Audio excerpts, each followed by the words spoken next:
Hi, my name is James Walkin, current member of the Trinidad and Tobago National Darts Team and Executive Committee member of the Trinidad and Tobago Darts Association that runs the game of darts in Trinidad and Tobago.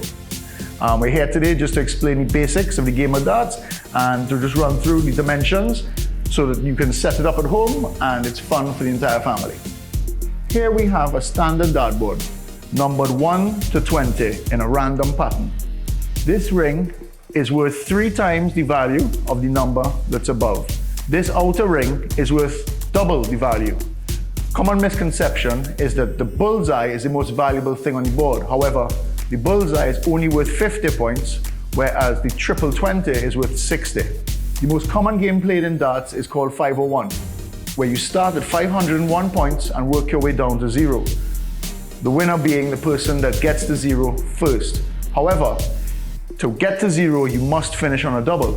So if you have 40 points left, you must hit this segment here, which is double 20.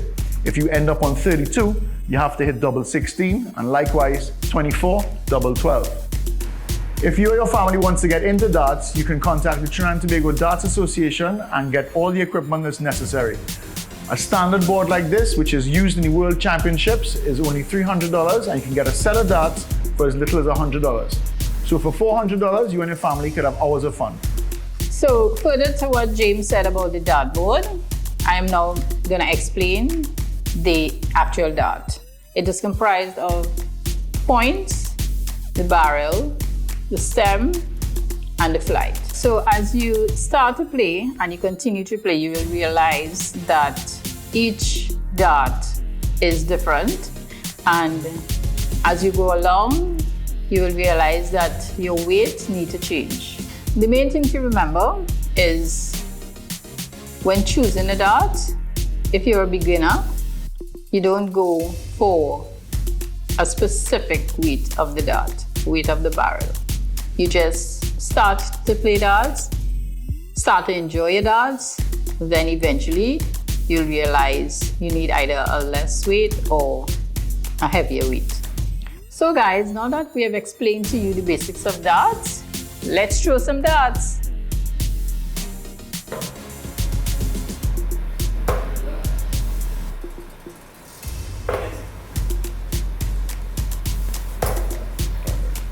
Okay guys, so I'm about to show you how to hold the dart. All right, this is my grip here. So you put the dart within your fingers. Everybody's grip is totally different, all right? But you must ensure not to grip the dart too tight. When you release, it must be an even flow, so your dart will end up where you want it to. Okay guys, so I'm about to show you how to actually throw a dart.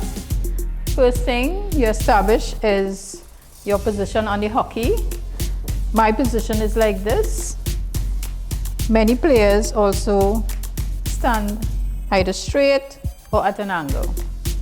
Okay, so now that you have your foot and your stance in order, next step is to get your aim. All right? So depending on what you're throwing at, you aim your body to that position. All right? So now that you got your aim and you know where you're going to throw, your hand, your elbow needs to be at the same level as your shoulder. All right? Your body in position. From here, throughout your body must be still. So the only part of your arm that should be moving is your fingertips to your elbow. So you bring back your arm and you straighten it out. Your dart should leave your hand about this throughout the shot. Always keeping your shoulders still and your body still.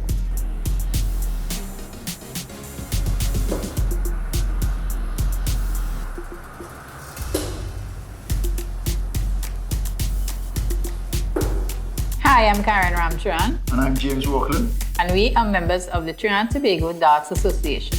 Our organization was founded in 1983 and we've taken part in all subsequent Caribbean Championships as well as America's Cup since then, and we've been lucky enough to attend at least the last 10 World Cups, the last one being in 2019 in Romania, of which I was lucky enough to be part of. One of our biggest achievements was in 2018, we hosted the Caribbean and Americas Cup in Cara Suites in Central. And we were fortunate enough, results went our way and we played out of our skin and we managed to win both major titles. And Karen, my teammate here, actually won an individual prize for highest checkout. The inclusion of women in darts begins where the teams, each team must have a female player. They could have 1, 2, 3 players, but the tournament do include you must have a female. Further to that, our national team also cater for about 8 players when touring, and this gives a big opportunity to our females. Also, there is also room for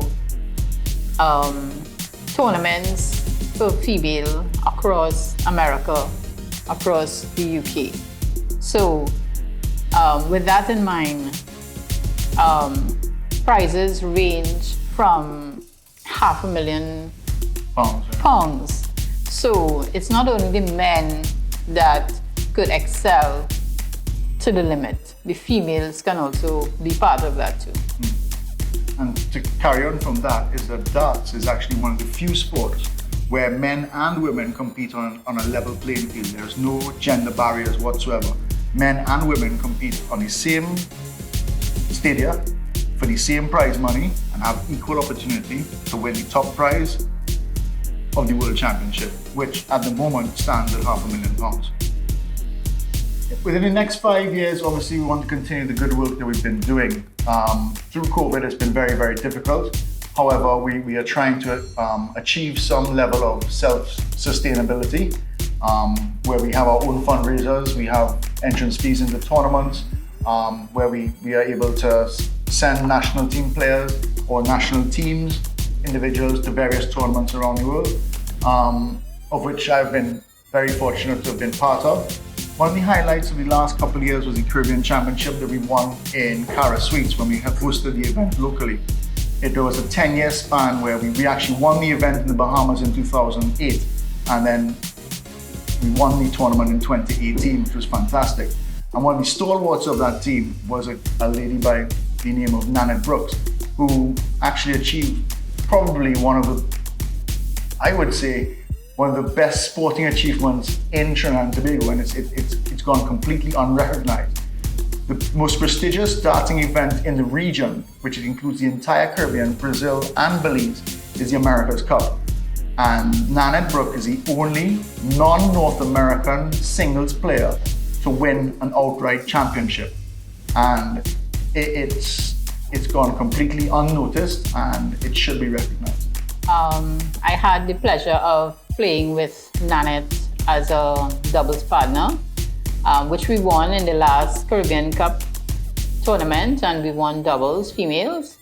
And she was very instrumental in giving me advice, helping me, calm me down, you know. So it was really a pleasure to play with her. As a female player, I am happy to hear the Pink Rain campaign has started. I think it will help a great deal with upcoming talent. You know, I have a granddaughter, she is 8, and she started playing throwing darts at the age of 4.